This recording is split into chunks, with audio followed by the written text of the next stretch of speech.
तो दिसंबर 2025 में यूक्रेन पर जो एक बहुत बड़ा हवाई हमला हुआ, आखिर सुर्खियों के पीछे क्या चल रहा था? आज हम इसी की बात करेंगे। इसकी पूरी स्ट्रैटेजी क्या थी, इसका असर क्या हुआ और इसके पीछे की सोच क्या थी।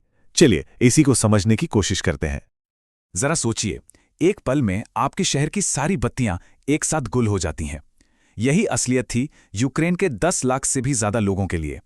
इन हमलों ने उन्हें एक ही रात में अंधेरे में धकेल दिया। और ये सिर्फ कोई आंकड़ा नहीं है, ये कड़ाके की ठंड की शुरुआत में लाखों जिंदगियों को, आप कह सकते हैं, पूरी तरह से अस्त व्यस्त कर देने वाला एक लम्हा था। और इस हमले का जो स्केल था वो सच में चौंकाने वाला है।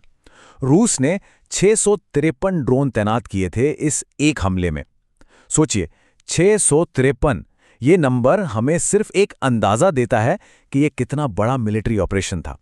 और इसी से हमें उस स्ट्रैटेजी का भी हिंट मिलता है जो सिर्फ तबाही मचाने से कहीं आगे की है।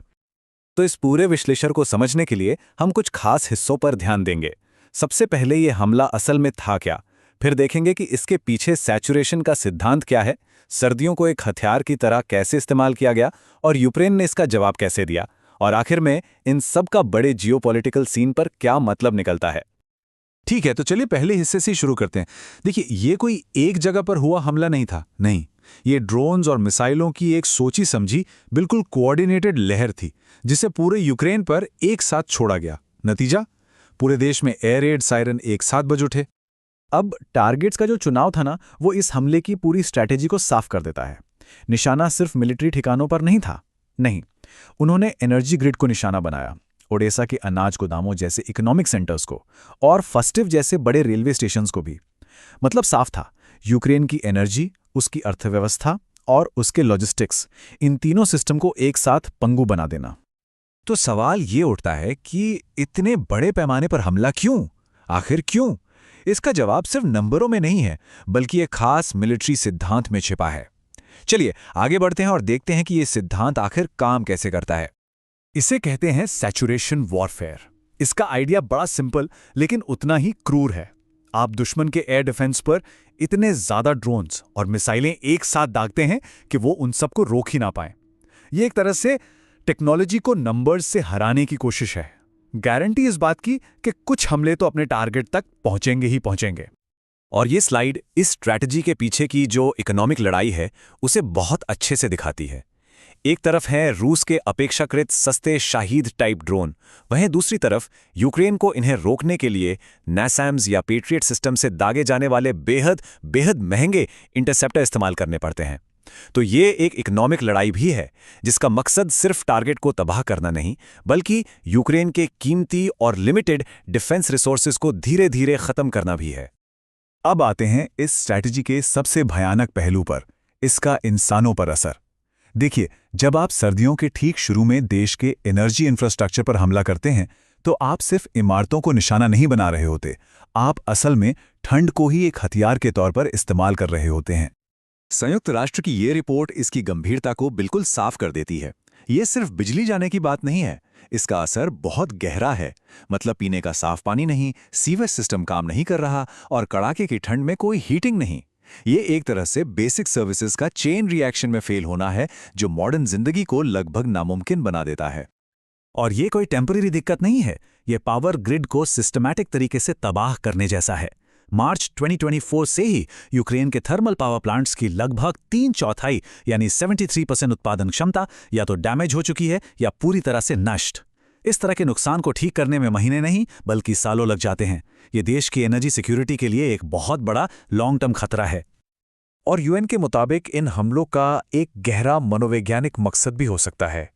वो ये कि आम लोगों के लिए जीने के हालात इतने मुश्किल बना दिए जाएं कि उनका हौसला ही टूट जाए। ये रोशनी और गर्मी छीनकर लोगों की इच्छा शक्ति को तोड़ने की एक बेहद क्रूर कोशिश है। लेकिन ये कहानी यहीं खत्म नहीं होती। इस हमले के जवाब में यूक्रेन भी चुप नहीं बैठा है। वो एक दो तरफा स्ट्रैटेजी के साथ जवाबी कार्रवाई कर रहा है।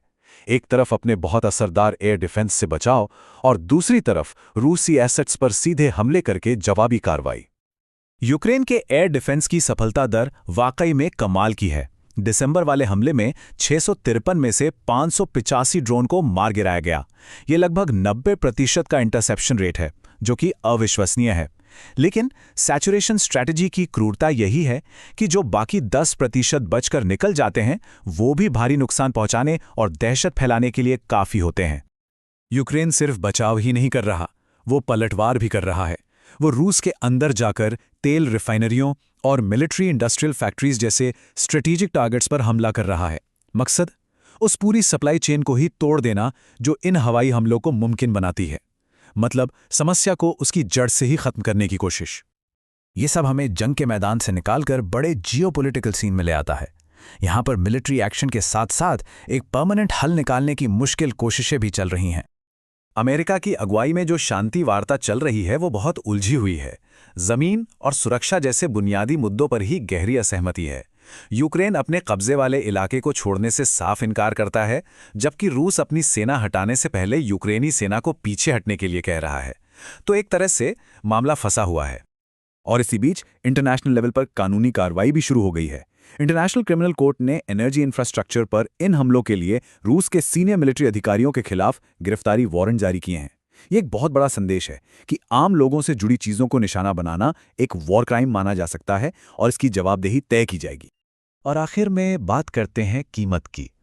वर्ल्ड बैंक का अनुमान है कि यूक्रेन के एनर्जी सेक्टर को फिर से खड़ा करने और मॉडर्न बनाने के लिए $67 बिलियन से भी ज्यादा की जरूरत होगी।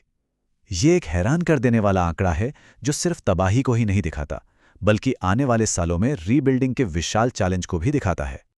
तो ये सब हमें एक आखिरी और बहुत गंभीर सवाल पे लाकर खड़ा कर देता है। जब देश इस तरह के रणनीतियों और जवाबी रणनीतियों के खेल में उलझे होते हैं, एक ऐसी जंग लड़ते हैं जो मिलिट्री के साथ साथ इकोनॉमिक भी हैं, तो इन सब की असली मानवीय कीमत आखिर में चुकाता कौन है?